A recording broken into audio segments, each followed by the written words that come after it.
Thank you. And now Jane Higgins, Inner City East Linwood Revitalisation Project Working Group. Kia ora koutou, thank you for this opportunity. I would like to just speak to one aspect of our submission, which is requesting the council support for the Greening the East plan.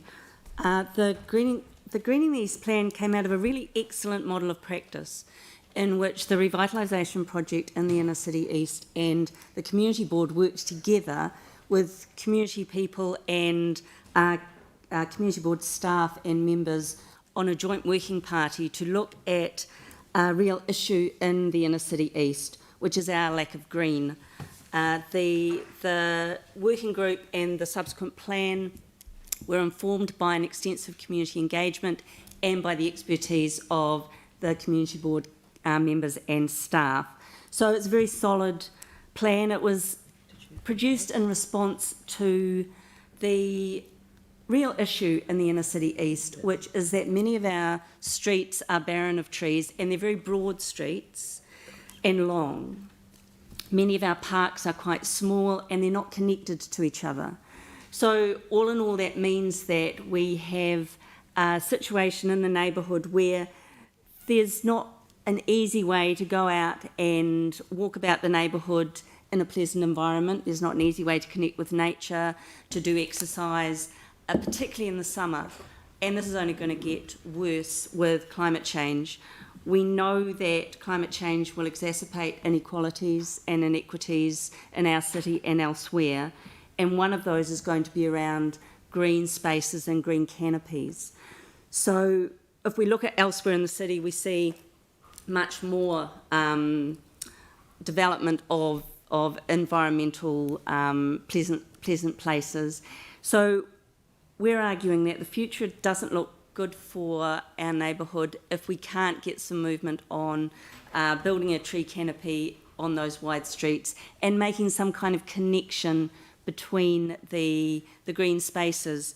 There's great potential there also because the neighbourhood is right next to, as you know, the red zone. So there's potential for a green corridor through that area into the red zone, which would really enhance the area and enhance the city's connectivity around the red zone and connection into the city.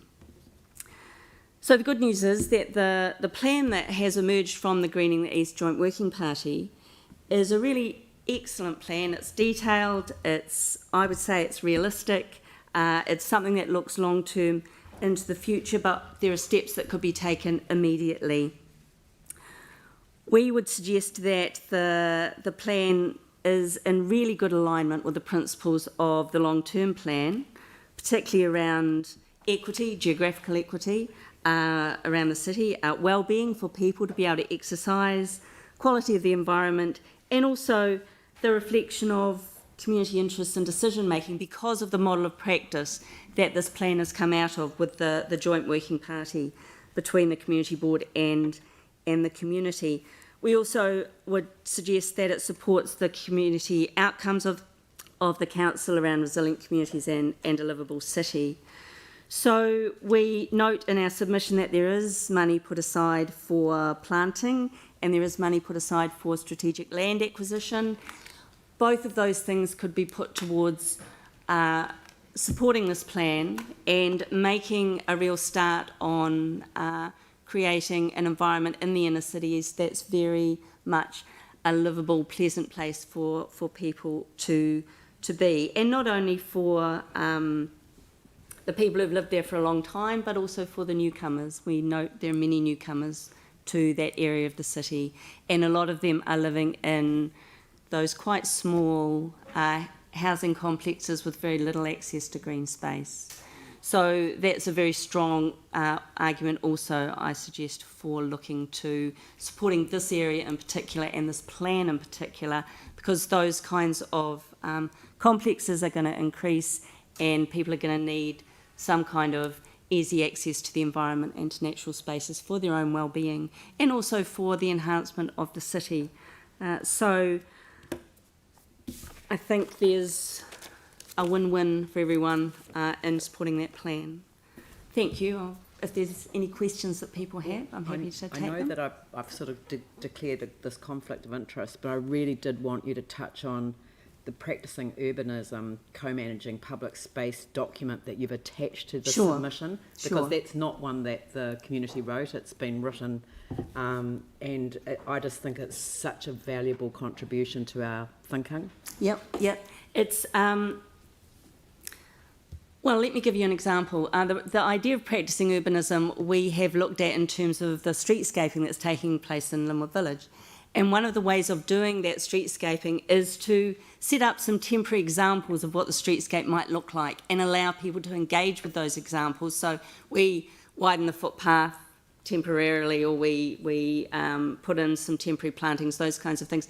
The idea of practising urbanism is to bring the community right on board with being able to experience and respond to changes in the cityscape. And so the example that's given in that attached document has come from research that was done in Linwood Village by Lincoln University researcher and the landscape person, Wendy Hodnott and Suze Vallant. And I really recommend you look, even if you just look at some of the steps that they suggest going through to take the community along with kind of council processes, the council staff processes around something like streetscaping, to make some really practical and concrete ways of bringing council staff who are working on those projects and communities together to be quite realistic about what might be achieved. Brilliant. Look, thank you very much for that.